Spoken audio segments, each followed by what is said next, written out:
हम आते हैं डेफिनेशन की तरफ। सबसे पहले सोल्यूशन होता क्या? सोल्यूशन बेसिकली एक मिक्सचर की आपके पास टाइप होती है। मिक्सचर आपको पता है मिक्सचर क्या होता है आपके पास? मिक्सचर आपके पास ऐसी चीज होती है जो आपके पास दो चीजों को मिक्स करके बनती है। ठीक है, दो चीजों को मिक्स करके जब बनती है तो you can say that it may be homogeneous and it may be heterogeneous. अगर दो चीजें ऐसी आपके पास मिले जिनको मिलाने से आपके पास एक यूनिटी नजर ना आए, उस चीज में आपको जो चीज मिक्स की जा रही है वो विजिबल हो रही हो, तो हम कहते हैं आपके पास वो क्या चीज होती है? वो आपके पास होती है हेट्रोजीनियस सॉल्यूशंस। ठीक है, हेट्रोजीनियस मिक्सचर जो आपके पास डिफरेंट हो, उनमें यूनिफॉर्मिटी ना हो, एक बैलेंस ना हो, एक जैसी चीज सेम नजर ना आ रही हो। होमोजीनियस मिक्सचर वो होते हैं जब दो चीजों को हम ऐसे मिक्स किया जाए कि जब वो मिल जाए एक दूसरे के साथ तो उसमें एक यूनिटी आ जाए, यूनिफॉर्म पोजीशंस हो, आपके पास जो भी चीज आपने मिक्स की जाए वो आपको सेपरेट सेपरेट नजर ना आए, उस चीज को हम कहते हैं होमोजीनियस मिक्सचर। बेसिकली सोल्यूशन भी क्या है? एक मिक्सचर की टाइप है जो होमोजीनियस मिक्सचर जिसे हम कहते हैं। It is a type of homogeneous mixture जिसमें आप एक वर्ड हमेशा यूज करते हैं, आपसे एमसीक्यूज में पूछे जा सकता है कि which type of mixtures are in single phase. Single phase का मतलब है कि जब दो चीजों को हम मिक्स कर दें तो आपके पास वो चीज एक नजर आ रही है। जैसे पानी में आप नमक मिक्स करते हो, थोड़ी देर बाद जैसे नमक बिल्कुल मिक्स अगर हल हो चुका है अच्छी तरह तो आपको वो एक फेज में नजर आएगा, उसे हम कहते हैं कि सिंगल फेज। जबकि हेट्रोजीनियस मिक्सचर जो होते हैं ये आपको सिंगल फेज में नजर नहीं आते। तो इसका मतलब क्या हुआ? आपके पास सोल्यूशन भी एक मिक्सचर की टाइप है, लेकिन वो कौन सा मिक्सचर आपके पास? It is a homogeneous mixture. तो जब इसकी हम डेफिनेशन देखेंगे तो यू कैन सी दैट आपके पास डेफिनेशन है आपकी बुक में, a solution is a homogeneous mixture of two or more substances existed in one or more states. एक से ज्यादा स्टेट्स में आपके पास ये पाए जा सकते हैं सोल्यूशन। ठीक है, उसमें आपके पास एक से ज्यादा चीजों को, दो से ज्यादा चीजों को मिक्स किया जा सकता है और ये एक होमोजीनियस मिक्सचर के टाइप है। ये मत कहना कि सोल्यूशन एक इटसेल्फ कंपोजिट आपके पास चीज होती है, ये हमेशा हम कहते हैं it is a type of mixture which is homogeneous in type, जिसमें हम दो चीजों को इस तरह मिलाएं कि वो आपके पास एक दिखे, होमोजेनिटी हो, उसमें होमोजीनियस बिहेवियर हो, तो उसे हम कहते हैं कि वो आपके पास सोल्यूशन होता है। सोल्यूशन की बहुत सारे टाइप हैं। सोल्यूशन आप सॉलिड सॉलिड को मिक्स करके भी बना सकते हो। सोल्यूशन आप मिक्स करते हो, गैस को गैस से मिक्स करके बना सकते हो, सॉलिड को लिक्विड में, लिक्विड को सॉलिड में। वैरायटी ऑफ टाइप्स आपके पास अवेलेबल है, लेकिन एक होमोजीनियस मिक्सचर होना चाहिए। ठीक है, अब नेक्स्ट हम पढ़ते हैं, आपके पास डेफिनेशन है, the solution which is considered to be the two component. ऐसा मिक्सचर, ऐसा सोल्यूशन जो दो चीजों को मिला के बनाया जाए, सिर्फ उसमें दो चीजें हैं, उसे हम कहते हैं this is the binary solution. Bi का मतलब होता है दो। The components which have the same physical state as that of solution is called solvent. अब ये आपके पास क्या होता है? आप सॉल्वेंट और सोल्यूट की डेफिनेशन जस्ट आपने देखनी है। जो चीज सोल्यूशन में ज्यादा अमाउंट में होती है उसे हम कहते हैं सॉल्वेंट। ठीक है, और जो चीज कम अमाउंट में होती है उसे हम कह देते हैं सोल्यूट। तो इसे हम सॉल्वेंट और सोल्यूट की डेफिनेशन भी कह सकते हैं। द थिंग या द सब्सटेंस या the substance which is present in greater quantity is called solvent. ठीक है, and the amount which is present in laser quantity is called solute. ठीक है, जैसे आप पानी में नमक को मिक्स करते हैं तो पानी की अमाउंट क्वांटिटी ज्यादा होगी तो पानी आपका सॉल्वेंट है, नमक आपका थोड़ी क्वांटिटी में होगा, उसे हम सोल्यूट कहते हैं। उसके बाद आपके पास डेफिनेशन आती है डिफरेंस बिटवीन। आप डिफरेंस पूछे जा सकते हैं, what do you mean by dilute and concentrated solution? ऐसा सोल्यूशन जिसमें सोल्यूट की अमाउंट बहुत कम हो as compare to solvent. Suppose आपके पास 1 ग्राम सॉल्ट है और आपको वो कहता है 1000 में मिक्स करना है, 1000 ml वाटर में डालना है, तो आप कहोगे ऐसा सोल्यूशन जिसमें सोल्यूट बहुत कम अमाउंट में इस्तेमाल हो, उससे हम कह देते हैं कि वो आपके पास क्या होता है? Dilute solution.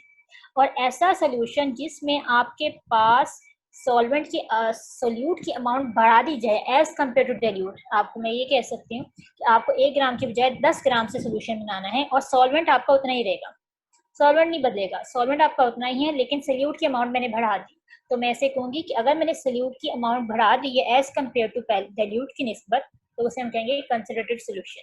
तो you can define it as कि जिसमें आपके पास सोल्यूट की अमाउंट ज्यादा होती है उसे हम कह देते हैं आपके पास वो कंसंट्रेटेड सोल्यूशन है, और जिसमें सोल्यूट की अमाउंट कम होती है उसे हम कहते हैं डाइल्यूट सोल्यूशन।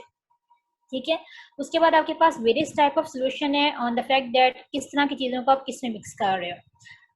नेक्स्ट आपके पास है कंसंट्रेशन ऑफ सॉल्यूशन। ये सब जो चीजें भी हम डिस्कस करेंगे शॉर्ट क्वेश्चन बेस्ड हैं, आपको 2 मार्क्स या 1 मार्क का क्वेश्चन पूछा जा सकता है, मोस्ट प्रोबेबली आपसे ये एमसीक्यूज में पूछे जा सकते हैं।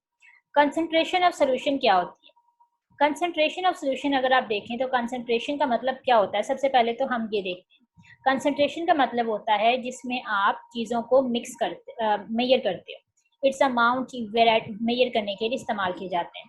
तो आप इसके डेफिनेशन देखोगे, concentration of a solution is the mass or the volume, यानी जो चीज़ आपने मिक्स करनी है थोड़ी अमाउंट में, उसकी उसका वेट मास में दिया गया है या उसका वॉल्यूम में कैलकुलेट किया गया है। उसको अगर हम मिक्स कर देते हैं सॉल्वेंट में, ठीक है, उसकी सॉल्वेंट में उसका कंपैरिजन लें या सोल्यूशन में, तो उसे हम कहते हैं कि ये इसकी कंसंट्रेशन है।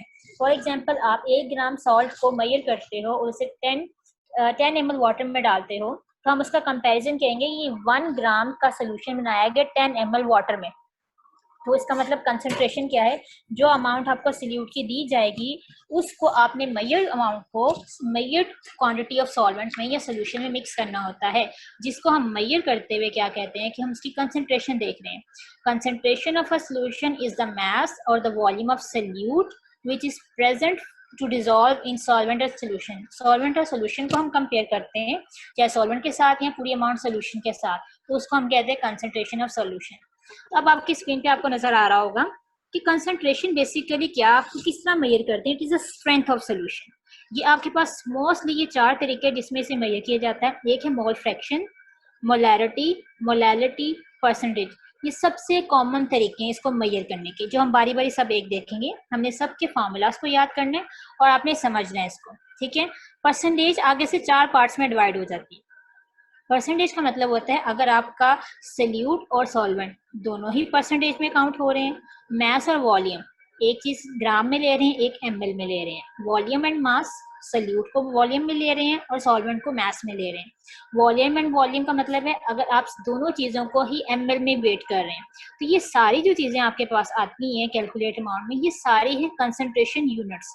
अब यूनिट्स का मतलब तो ये होता है ना कि हम इसे किसी यूनिट दें, जैसे मीटर पर सेकंड होता है। तो आप हमेशा याद रखना जब भी आपको कंसंट्रेशन कहा जाएगा तो आपने वैरायटी बतानी है कि किस किस तरीके से इसे मेजर कर सकते हैं। अगर यूनिट्स की बात की जाए तो कंसंट्रेशन को मेजर करने के लिए जो यूनिट्स इस्तेमाल होते हैं वो आपके पास केजी इस्तेमाल होता है, ग्राम इस्तेमाल होता है। इसके अलावा बहुत सारी यूनिट्स है जो बारी बारी देखेंगे। तो आप सबसे पहले हम देखते हैं आपके पास क्या है।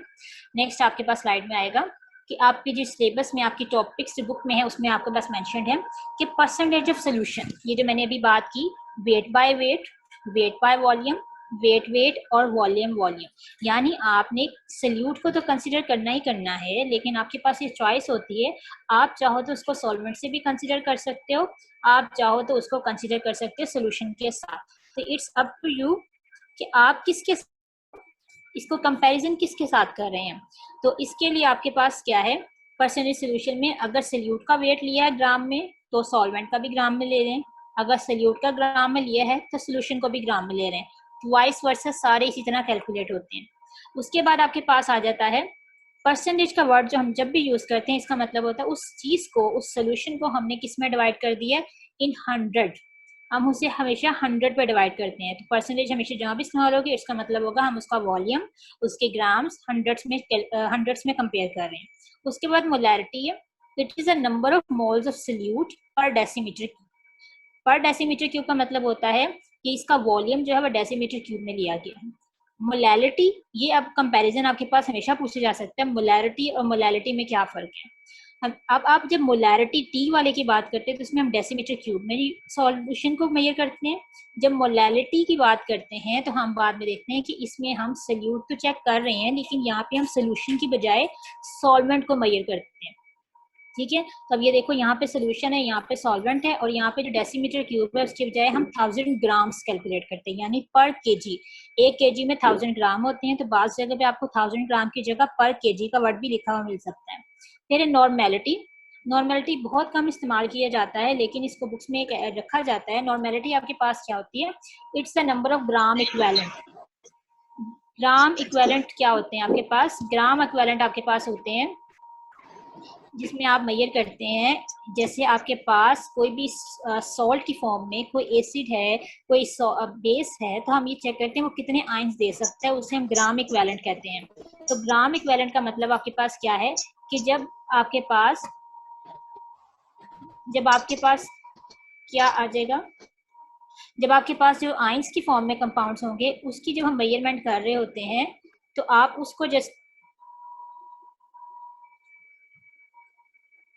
जब आप उसको मेजर करते हैं तो हम इसे ग्राम इक्विवेलेंट कहते हैं, और वॉल्यूम इसका डेसीमीटर क्यूब लेते हैं। मोल फ्रैक्शन हमने तब पिछले लेक्चर्स में देखा था, मोल फ्रैक्शन का वर्ड यूज़ किया था हमने। मोल फ्रैक्शन आपके पास क्या होती है कि आपके पास बहुत सारी चीज़ें अगर सोल्यूशन में मौजूद हैं, तो अगर आपने ए को कंसिडर करना है, फॉर एग्जांपल आपके पास ए और बी कंपोनेंट मौजूद हैं, अभी हम आगे एग्जांपल देखेंगे, तो आप उनका सम अप करके हर एक की किसी की value as compare to whole calculate कर सकते हैं। उसके बाद एक कॉमन यूनिट है पार्ट्स पर मिलियन। ये लैब में प्रैक्टिकल वर्क में इस्तेमाल किया जाता है जब हम रिसर्च वर्क कर रहे होते हैं। इसमें आपके पास जो भी कंपोनेंट दिया जाता है उसका मैस उसके टोटल मैस से डिवाइड करते हैं और उसको 10⁻6 यानी 1 के बाद 6 जीरोस लगे हुए होंगे उससे मल्टीप्लाई कर देते हैं। तो जो भी आपका आंसर आता है ना, बहुत माइनर अमाउंट में आता है। जब आपके पास कंपाउंड बहुत कम अमाउंट में मौजूद हो तो हम इस तरह के पार्ट्स पर मिलियन कंसेंट्रेशन को यूज करते हैं। ठीक है, अब आपके पास इन सबके फार्मूलाज हैं। फार्मूलाज में देखें, आपके पास पहला आपके पास क्या है, आपके पास दिया गया है percentage composition weight by weight. अब वेट बाय वेट का मतलब क्या है, फॉर एग्जांपल आपसे कहा जाता है परसेंटेज है, परसेंटेज का मतलब होता है टोटल अमाउंट उस चीज की 100 होनी चाहिए। अगर आप वेट में कैलकुलेट कर रहे हो तो 100 ग्राम अमाउंट होनी चाहिए। तो आपसे कहा जाए 5% सोल्यूशन बनाओ, 5% सोल्यूशन बनाओ इसका वाटर के साथ, तो आप हमेशा फौरन से क्या करोगे, 5 ग्राम आप ग्लूकोज या कोई भी चीज लोगे उससे 95 में चीज को डिजोल्व करोगे। आप उसे 100 में कभी डिजोल्व नहीं करोगे, क्योंकि परसेंटेज का मतलब होता है टोटल अमाउंट उसकी हमेशा 100 ग्राम 100 ml होनी चाहिए। ठीक है, अगर वो कहता है वेट बाय वेट है तो इसका मतलब आपने क्या करना है, 5 ग्राम ग्लूकोज लेना है और बाकी जो चीज बचेगी वो 95 ml सॉल्वेंट होगा।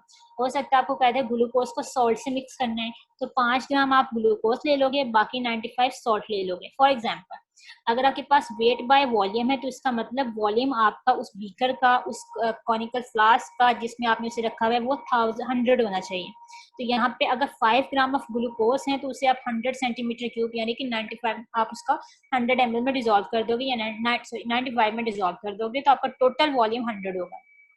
ठीक है, अब आ जाते हैं वॉल्यूम वेट। अब ये देखो, अब आपके पास क्या है, पहली चीज वॉल्यूम में है, दूसरी चीज वेट में है। तो आपने क्या करना है, 5 सेंटीमीटर क्यूब को जो भी आपके पास कंपोनेंट दिया गया है उसको 100 ग्राम ऑफ सोल्यूशन में डिजोल्व कर देना है। ये जो आपके पास 95 ग्राम वाली चीज थी ना, ये बेसिकली हम वहां इस्तेमाल करते हैं कि जहां आपके पास टोटल ही हो, आपके पास दोनों चीजें ग्राम में मेजर की जाए। अगर दोनों चीजें ग्राम में मेजर नहीं की जा रही तो आप हमेशा 100 सेंटीमीटर 100 ml में उसे डिजोल्व कर देते हैं। अगर आपके पास है वॉल्यूम तो आप 5 ml को 100 ml यानी टोटल वॉल्यूम आपके पास 100 ही होना चाहिए। ठीक है, इसका मतलब क्या हुआ कि आप किस तरह कंसंट्रेशन को मेजर कर सकते हो, आप कंसंट्रेशन को ग्राम्स में, सेंटीमीटर क्यूब में मेजर कर सकते हो। उसके बाद मोलैरिटी है, ये मोलैरिटी का फॉर्मूला है। मोलैरिटी आपके पास होता है, अपने नंबर ऑफ मोल्स कैलकुलेट करना सीखे तो मोलैरिटी बेसिकली वही होता है। तो आपने नंबर ऑफ मोल्स जब निकाल रहे होते हैं आप एवोगैड्रो से मल्टीप्लाई कर देते थे। तो मोलैरिटी जब भी फाइंड करनी हो किसी सोल्यूशन की तो हम उसका मैस ऑफ सोल्यूट लेते हैं, ठीक है, यानी number of moles dissolve in पर डेसीमीटर क्यूब। तो पर का मतलब होता है डिवीजन में डेसीमीटर क्यूब आए। तो आपके पास mass of solute, molar mass of solute, ठीक है। सपोज आपको मैं कह देती हूँ कि आपके पास मोलैरिटी आपने वाटर की निकालनी है, तो आपको मैं कहती थी 20 आपके पास वाटर की ग्राम वेट है, तो आप ऊपर 20 लिखोगे, नीचे वाटर का मोलर मैस लिखोगे। तो जो भी कंपोनेंट आपको दिया जाता है ऊपर उसका गिवन मैस आता है जो आपको डाटा में दिया जाए, और नीचे आपके पास वो मैस आता है जो उसका टोटल ओरिजिनल वेट होता है। उसके बाद आप इसको डिवाइड कर देते हैं पर डेसीमीटर क्यूब। अब पर डेसीमीटर क्यूब, अब ये आपने कंफ्यूज नहीं करना, आपके पास डेसीमीटर क्यूब में फर्क होता है। आपके पास डेसीमीटर क्यूब 1 लीटर में आपके पास 1000 डेसीमीटर क्यूब होते हैं, तो चाहे 1 डेसीमीटर क्यूब लिख दें या 1 लीटर लिख दें, एक ही बात। फिर आ जाता है मोलैलिटी। मोलैलिटी में पूरा फॉर्मूला वही होता है, सिर्फ फर्क क्या आता है, इसमें हम कंपैरिजन पर केजी ऑफ सॉल्वेंट या 1000 ग्राम ऑफ सॉल्वेंट से मेजर करते हैं। ठीक है, उसके बाद नॉर्मेलिटी है। नॉर्मेलिटी में हम वर्ड यूज कर देते हैं इक्विवेलेंट का, यानी कोई भी कंपाउंड आपको डाटा में दिया जाए उसके अंदर ये फिजिबिलिटी हो, अगर HCl है तो वो कितने H आयन दे सकता है, तो हम यहाँ पे इक्वल वो लिखते हैं। अगर ऐसी चीज है जिसमें OH मौजूद है तो वो कितने OH आयन दे सकते हैं, हम यहाँ पे उसको वेट कैलकुलेट करके तब लिखते हैं, तो इक्विवेलेंट मास निकलता तब है। ठीक है, फॉर एग्जाम्पल आपके पास सोडियम हाइड्रोक्साइड है, सोडियम हाइड्रोक्साइड का जो वेट आपके पास है 40 है और आपने इसका इक्विवेलेंट वेट निकालना है, तो आपको पता है सोडियम हाइड्रोक्साइड कितने OH आयन दे सकता है आराम से 1, तो सोडियम हाइड्रोक्साइड जब 1 OH दे सकता है तो 40 को 1 पे डिवाइड करेंगे। लेकिन कुछ ऐसे भी कंपोनेंट हैं जहाँ पे 1 से ज्यादा ये डोनेट कर सकते हैं, तो हम उसके अकॉर्डिंग करते हैं। तो ये यूनिट बहुत कम इस्तेमाल किया जाता है, बाकी यूनिट्स बहुत ज्यादा इस्तेमाल किए जाते हैं, मोलैरिटी, मोलैलिटी। उसके बाद आपके पास है मोल फ्रैक्शन। मोल फ्रैक्शन आपके पास क्या होता है, it is the ratio of number of moles of one component to the total number of moles. एक मोल के कंपोनेंट की वैल्यू को हम कैलकुलेट करते हैं by dividing with its total number of moles. For example आपके पास एक container है, उसमें 3 गैसेस की 3 चीजें ऐड की गई हैं, उसमें नंबर ऑफ मोल्स हम कह देते हैं Na है, एक का Nb है, एक का Nc है। Na, Nb, Nc इन तीनों में आप कैलकुलेट टोटल करोगे, ठीक है, इनमें आप इन तीनों को टोटल करोगे।